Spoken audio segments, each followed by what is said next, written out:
السلام علیکم ورحمۃ اللہ وبرکاتہ۔ نحمدہ و نصلی علی رسولہ الکریم، اما بعد، فاعوذ باللہ من الشیطان الرجیم، بسم اللہ الرحمن الرحیم۔ رب اشرح لی صدری ویسر لی امری واحلل عقدۃ من لسانی یفقہوا قولی۔ رب زدنی علما، رب زدنی علما، رب زدنی علما، رب یسر ولا تعسر وتمم بالخیر۔ اللہم افتح علینا حکمتک وانشر علینا رحمتک یا ذا الجلال والاکرام۔ رب اغفر وارحم انت خیر الراحمین، رب ارحمہما کما ربیانی صغیرا۔ اللہم فقہنا فی الدین، یا مقلب القلوب ثبت قلبی علی دینک، یا مصرف القلوب صرف قلبی علی طاعتک۔ اللہم الہمنی رشدی واعذنی من شر نفسی، اللہم انی اسألک الہدی والتقی والعفاف والغنی۔ ربنا آتنا من لدنک رحمۃ وہیئ لنا من امرنا رشدا۔ اللہم لا سہل الا ما جعلتہ سہلا وانت تجعل الحزن سہلا اذا شئت۔ آج ہم اپنے لیسن کا آغاز کرتے ہوئے ایک بات کا ریمائنڈر دوں گی آپ کو کہ جیسے ہم میں سے ہر ایک حریص ہوتا ہے کہ ہماری دعائیں جو ہم مانگتے ہیں ہمارے حق میں قبول ہو جائیں، تو قبولیت کی گھڑیاں جیسے نماز سے، اذان سے اقامت کا جو ٹائم ہوتا ہے، 15 منٹ کا جو ٹائم ہوتا ہے جس کے بعد جماعت ہوتی ہے، وہ قبولیت کا ٹائم ہوتا ہے۔ اللہ تعالیٰ قرآن میں کہتے ہیں کہ زمین و آسمان کی ہر چیز اللہ کی تسبیح کر رہی ہے۔ تو ایک موقع پہ ایک دیہاتی نبی صلی اللہ علیہ وسلم کے پاس آیا اور اس نے کہا کہ اللہ کے رسول مجھے کوئی ایسی نصیحت کیجئے جو میرے لیے کافی ہو۔ تو اللہ کے رسول نے اس کو بتایا، اس کو 3-4 کلمے سکھلائے نبی صلی اللہ علیہ وسلم نے نا، سبحان اللہ والحمد للہ ولا الہ الا اللہ واللہ اکبر۔ اس نے نبی صلی اللہ علیہ وسلم سے یہ کلمے سیکھے اور چل پڑا۔ کچھ دور جانے کے بعد وہ پھر واپس پلٹا اور نبی صلی اللہ علیہ وسلم سے کہنے لگا کہ اللہ کے رسول اس میں تو اللہ کی ثنا، اس کی حمد اور اس کی کبریائی ہے، تو میرے لیے کیا ہے؟ تو نبی صلی اللہ علیہ وسلم کیا کہتے ہیں، کتنی بڑی خوشخبری دیتے ہیں کہ یہ وہ کلمہ ہے کہ جب تم کہتے ہو نا سبحان اللہ، تو اللہ تعالیٰ فوراً جواب دیتے ہیں صدقتا، میرے بندے نے سچ کہا۔ پھر جب تم اگلا پڑھتے ہو والحمد للہ، تو بھی اللہ تعالیٰ کہتے ہیں صدقتا، تو نے سچ کہا۔ پھر پورا کلمہ اسی طرح نبی صلی اللہ علیہ وسلم نے دہرایا، سبحان اللہ والحمد للہ ولا الہ الا اللہ واللہ اکبر۔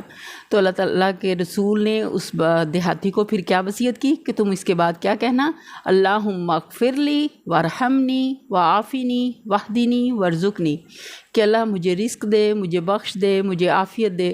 تو یہ ساری دعائیں اللہ تعالیٰ کیا کہتے ہیں کہ میں نے تیرے حق میں قبول کر لیں۔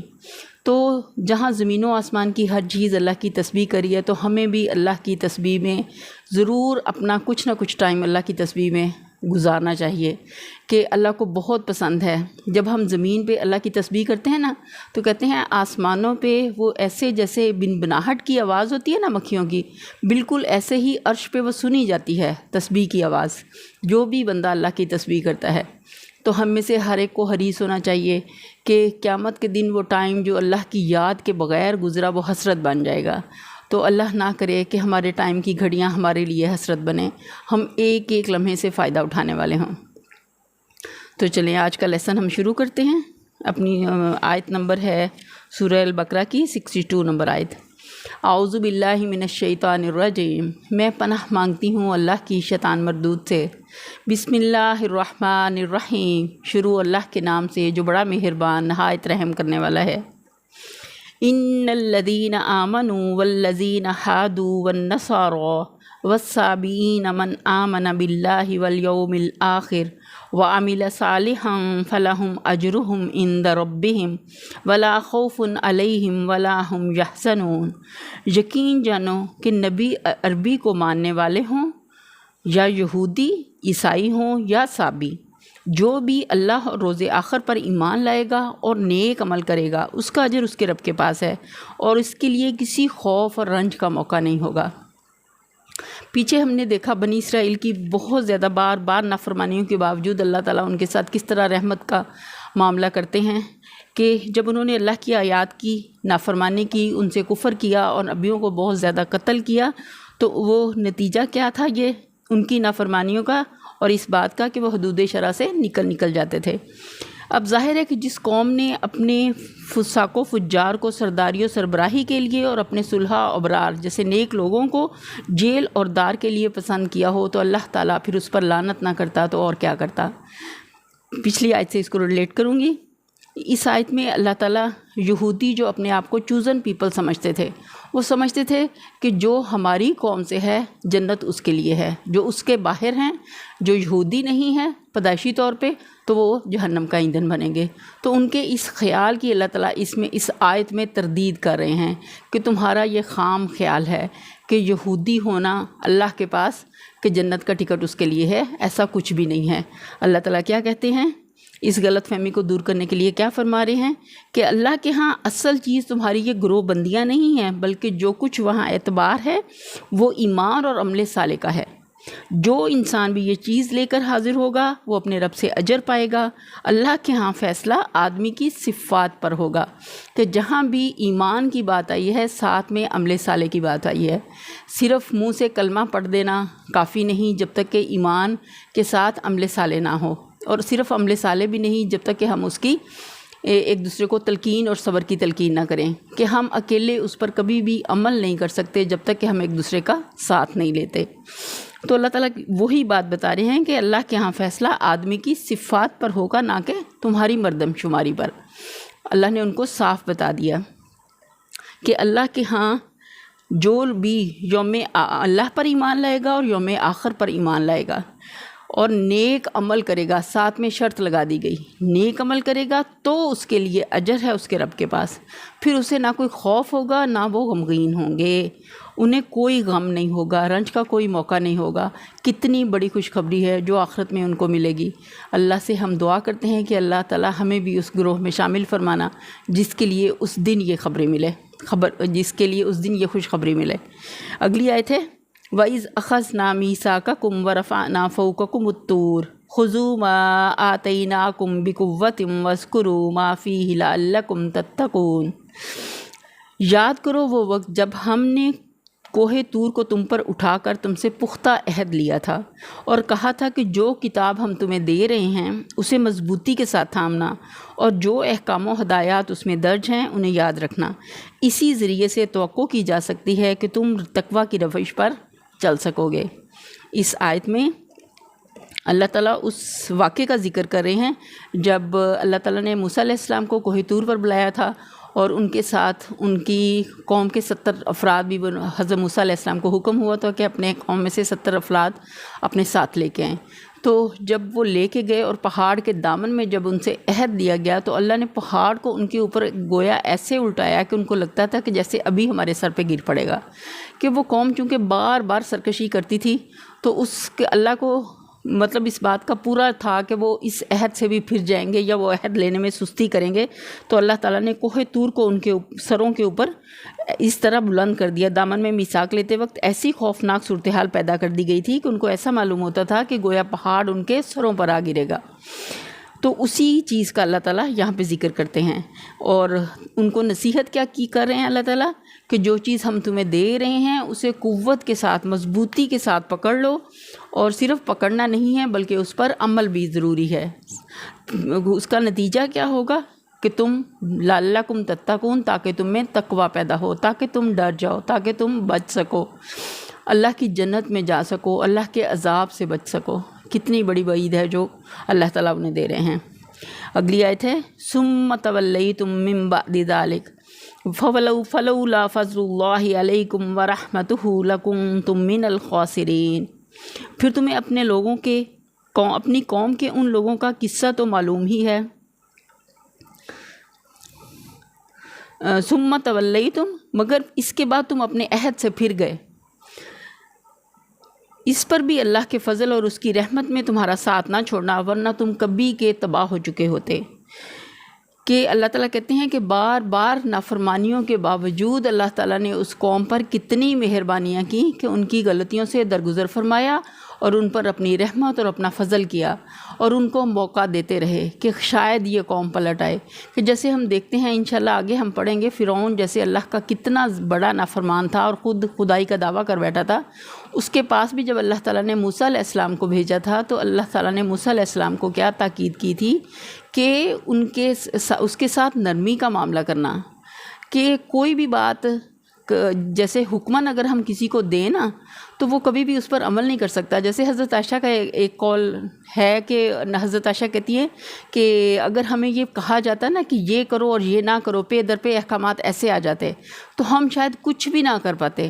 ہم دیکھتے ہیں کہ قرآن ایک دن میں نہیں اترا، 23 سال کا عرصہ لگا قرآن پاک کے اتارنے میں۔ اللہ تعالیٰ نے اس کو بتدریج نازل کیا، آہستہ آہستہ وقت کے ساتھ ساتھ، جیسے جیسے ضرورت آتی گئی ویسے ویسے آیات آتی گئی، احکامات آتے گئے، اللہ کی طرف سے رہنمائی ملتی گئی۔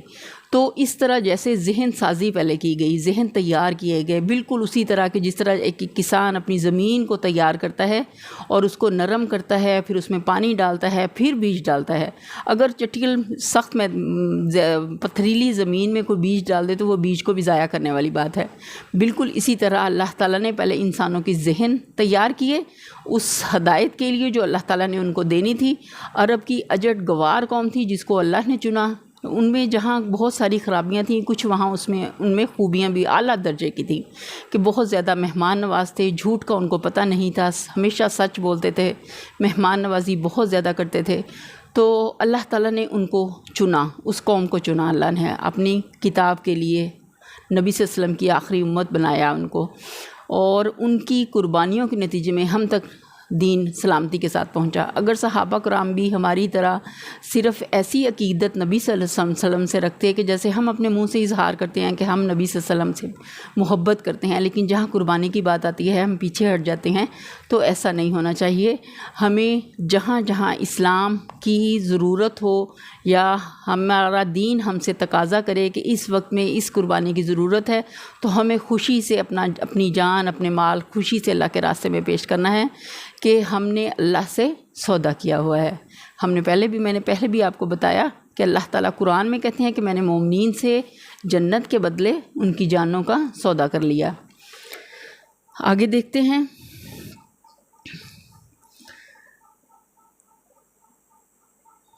وَلَقَدْ عَلِمْتُمُ الَّذِينَ اعْتَدَوْا مِنكُمْ فِي السَّبْتِ فَقُلْنَا لَهُمْ كُونُوا قِرَدَةً خَاسِئِينَ۔ پھر تمہیں اپنی قوم کے ان لوگوں کا قصہ تو معلوم ہی ہے جنہوں نے سبت کا قانون توڑا تھا۔ ہم نے انہیں کہہ دیا کہ بندر بن جاؤ اور اس حال میں رہو کہ ہر طرف سے تم پر دھدکار پھٹکار پڑے۔ اللہ تعالیٰ نے اس قوم کے لیے، یہودیوں کے لیے، ہفتے کا دن آرام کا اور عبادت کا مقرر کیا تھا، اور کوئی بھی کام انہیں کرنے سے منع کیا تھا، حتیٰ کہ کھانا پکانا بھی، نہ وہ خود کریں نہ وہ اپنے ملازموں سے یہ کام کروائیں۔ اللہ نے اس بات کا ان کو پابند کیا تھا کہ وہ ایک دن صرف عبادت کریں گے اور آرام کریں گے۔ لیکن ہوا کیا کہ جیسے پہلے ان میں بگاڑ بہت زیادہ تھا، ایسے ہی انہوں نے اس حکم میں بھی ہیلا سازی کی، اللہ کے حکم کو بدلنے کی کوشش کی، کہ جیسے وہ ہفتے کے دن وہ دیکھتے تھے کہ جیسے اللہ نے ان کی آزمائش کیسے کی کہ جس دن ہفتے کا دن ہوتا تھا وہ مچھلیاں پکڑتے تھے، ان کا کام مچھلیاں پکڑنا تھا، یہ ان کا ذریعہ آمدن تھا۔ تو جس دن ہفتہ ہوتا اس دن مچھلیاں ابھر کے سامنے آتی، یہ ان کی آزمائش کے لیے اللہ انہیں دکھا رہے تھے۔ لیکن جس دن ہفتہ نہ ہوتا تو کوئی بھی مچھلی ان کے جال میں نہ پھنستی۔ تو ہوا کیا کہ انہوں نے ایک تدبیر نکالی، ان کے کچھ ایک گروہ نے، انہوں نے کیا کیا کہ اب کچھ گڑھے ایسے کھود لیے اس کی اترائی میں کہ جہاں مچھلیاں ہفتے والے دن اس میں جمع ہو جاتی، اور وہ اگلے دن اتوار کے دن میں اس کو نکال لیتے، اور سمجھتے یہ تھے کہ ہم نے اس دن تو کچھ بھی نہیں کیا، حالانکہ ان کی ساری تدبیریں اور جو ہیلا سازیاں وہ کر رہے تھے اللہ اس سے باخبر تھا، پوری طرح باخبر تھا۔ تو ان میں 3 گروہ بن گئے تھے۔ ایک گروہ وہ تھا جو یہ کام کر رہا تھا، دوسرا گروہ تھا جو خاموشی اختیار کیے ہوئے تھا، وہ کرتے نہیں تھے لیکن اس کو منع بھی نہیں کرتے تھے، تیسرا گروہ وہ تھا جو نہ تو خود کرتا تھا اور جو کرنے والے تھے ان کو بھی منع کرتا تھا کہ شاید کہ وہ سمجھ جائیں یا وہ اپنی اصلاح کر لیں۔ تو جو دوسرا گروہ تھا نا، وہ کہتے تھے کہ تم ان کو کیوں نصیحت کرتے ہو، یہ تو ماننے والے نہیں ہیں۔ تو وہ کیا آگے سے حجت پیش کرتے تھے کہ تاکہ ہم اللہ کے ہاں حجت پیش کر سکیں کہ ہم نے ان کو منع کیا تھا۔ تو پھر ان پر اللہ کا عذاب کیسے آیا کہ اللہ نے انہیں بندر بنا دیا۔ صرف یہ نہیں کہ ان کی شکلیں بندروں کے جیسے ہو گئیں، کہ جیسے دماغ ہو سکتا ہے ان کا ویسے ہی ہو جیسے انسانی حالت میں تھا، لیکن شکلیں ان کی بندر بن گئی۔ تو وہ ایک دوسرے کو دیکھتے تھے، روتے تھے، پہچانتے تھے، لیکن وہ یہ نہیں کہ وہ بندر مستقل رہے، کچھ عرصے کے بعد اس پوری قوم کو ختم کر دیا گیا تھا۔ یہ اسی واقعے کا ذکر ہے۔ اگلی آیت ہے فَجَعَلْنَاهَا نَكَالًا لِمَا بَيْنَ يَدَيْهَا وَمَا خَلْفَهَا وَمَوْعِظَةً لِّلْمُتَّقِينَ۔ اس طرح ہم نے ان کے انجام کار کو اس زمانے کے لوگوں اور بعد کی آنے والی نسلوں کے لیے عبرت اور ڈرنے والوں کے لیے نصیحت بنا کر چھوڑا، کہ ایسے واقعات جو کسی بھی قوم پر عذاب کے ہوتے ہیں وہ کیا ہوتا ہے، پچھلوں کے لیے یا جو آگے آنے والی نسلیں ہوتی ہیں ان کے لیے عبرت اور نصیحت، کہ وہ کوئی ایسے کام نہ کریں کہ جہاں اللہ کا حکم آئے اس کو خوشی سے کرنے والے ہوں، خوشی سے لینے والے ہوں، اس پر عمل کی فکر کرنے والے ہوں، اور جس کام سے اللہ روک دیں وہیں پہ رک جانے والے ہوں، وہاں کوئی بھی حیلہ سازی یا کوئی ایسی چالیں نہ چلیں جو اللہ کے غضب کو دعوت دیں۔ ہمیں اللہ کے غضب سے پناہ مانگنی ہے، ہمیں اللہ کی رحمت کا دامن پکڑنا ہے، اللہ سے دعائیں کرنی ہیں، استغفار کرنا ہے، کثرت سے استغفار کو اپنا معمول بنا لیں، کہ نبی صلی اللہ علیہ وسلم نبی تھے لیکن اس کے باوجود دن میں 70 سے 100 بار استغفار کرتے تھے، تو ہم بھی صبح و شام ضرور استغفار کریں۔ سبحان اللہ و بحمدہ سبحان اللہ العظیم، یہ 2 کلمے ایسے ہیں جو زبان پہ ہلکے لیکن میزان میں بہت بھاری ہیں۔ تو ام ہانی جو حضرت علی کی بہن تھیں، نبی صلی اللہ علیہ وسلم کے چچا ابو طالب کی بیٹی تھیں، انہوں نے ایک موقع پہ نبی صلی اللہ علیہ وسلم سے کہا کہ اللہ کے رسول میں بوڑھی ہو گئی ہوں، مجھے کچھ ایسے کلمات سکھا دیں جو میں بیٹھے بیٹھے کر لیا کروں۔ تو نبی صلی اللہ علیہ وسلم نے ان کو کیا کہا کہ سبحان اللہ، الحمدللہ، اللہ اکبر 100 دفعہ پڑھ لیا کرو، ایسے ہی لا الہ الا اللہ، اس کی بھی تلقین کی، اور ان کا اجر کتنا بتایا نبی صلی اللہ علیہ وسلم نے، کہ جیسے 100 اونٹ اللہ کے راستے میں دیے، 100 غلام آزاد کیے، 100 گھوڑے اللہ کے راستے میں تیار کیے، اتنا زیادہ اجر ان کلمات کا۔ تو ہم بھی ضرور اللہ کو یاد کرنے والے ہوں، اللہ کی تسبیح کرنے والے ہوں، اپنے فارغ اوقات میں ایسے نہ ہو کہ ہم اس کو ویسٹ کر دیں۔ ہماری قیمتی ترین متاع ہمارا وقت ہے، ہماری مہلت عمل جب ختم ہو جائے گی تو ہمیں ایک لمحہ بھی نہیں ملے گا۔ تو ایسے کتنے لمحے ہیں جو اب ہمارے پاس ہیں لیکن ہم ان سے فائدہ نہیں اٹھا رہے جس طرح اٹھانا چاہیے۔ تو ہم اللہ سے دعا کرتے ہیں کہ اے باری تعالیٰ تو ہمیں ضائع ہونے سے بچا لے، اور ہمارے ایک ایک لمحے کی ہمیں قدر کرنے والا بنا دے، اور اس میں نیکیاں سمیٹنے والا بنا دے۔ ہم جو نیک عمل کریں ان کو ہمیں ایسا نہ ہو کہ ہم سے کچھ ایسا ہو جائے جس سے وہ ہماری نیکیاں بھی ضائع ہو جائیں۔ اللہ تو اس کی بھی حفاظت فرما، ہم اللہ ہی سے دعا کرتے ہیں۔ اگلی آیت ہے وَإِذْ قَالَ مُوسَىٰ لِقَوْمِهِ إِنَّ اللَّهَ يَأْمُرُكُمْ أَن تَذْبَحُوا بَقَرَةً قَالُوا أَتَتَّخِذُنَا هُزُوًا قَالَ أَعُوذُ بِاللَّهِ أَنْ أَكُونَ مِنَ الْجَاهِلِينَ۔ پھر وہ واقعہ یاد کرو جب موسیٰ نے اپنی قوم سے کہا کہ اللہ تمہیں ایک گائے ذبح کرنے کا حکم دیتا ہے۔ کہنے لگے کیا تم ہم سے مذاق کرتے ہو؟ موسیٰ نے کہا کہ میں اس سے اللہ کی پناہ مانگتا ہوں کہ جاہلوں کی سی باتیں کروں۔ کہ نبی کا یہ شعار نہیں ہوتا کہ وہ کوئی بھی ایسے ہنسی مذاق کا جملے بولے یا اپنی قوم سے کوئی ایسی بات کہے۔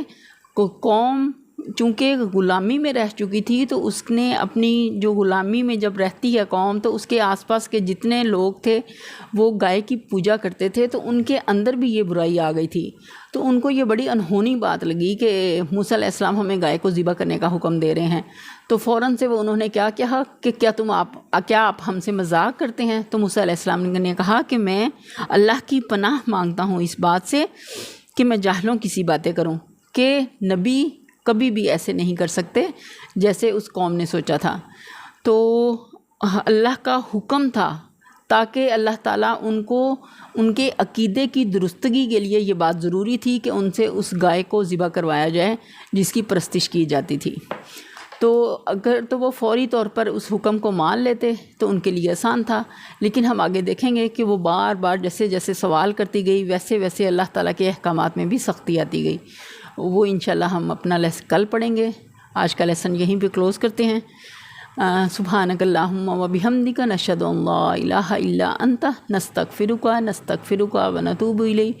سبحان ربک رب العزت عما یصفون وسلام علی المرسلین والحمد للہ رب العالمین۔